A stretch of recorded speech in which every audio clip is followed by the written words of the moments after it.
Latricia, thank you. Meanwhile, after weeks of delays, TNReady testing started today. But for parents of more than 220 Normal Park Magnet Museum students opted for their children to not take the test. Alana LaFleur shows us why the school says that process did not go as planned. Alana.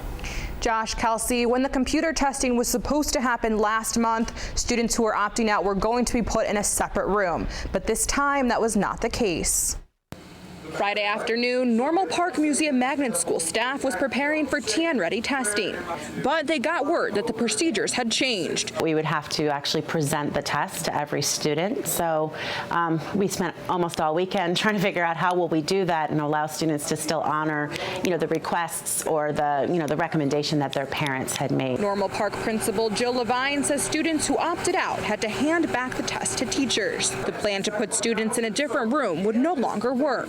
Levine says that process put unnecessary pressure on students. And that put students in an uncomfortable situation. We did our best to make it simple for students and for students to do that in a non-threatening environment, but changing the rules that late in the game was tricky for all of us. Levine met with parents over the weekend who told their children what they would need to do on Monday. Heather Dagatano opted her fourth grader out of testing and says TNReady testing takes too much instructional time away. And despite the hurdles to opting out, she's proud parents stood by their decisions. I think at the end of the day, everybody's recognized that there's some pretty big problems, and the people who have influence and can make that change at the state level are taking notice because the parents spoke up.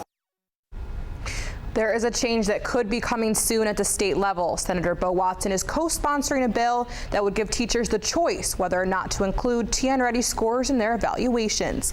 It's not clear yet when that vote will happen. Josh? Alana, thank you. We do not know yet how many students total opted out in Hamilton County. The Board of Education says that information will be available late next week. Tonight is the Women's Night to sit and wait with great anticipation. Of course, we're talking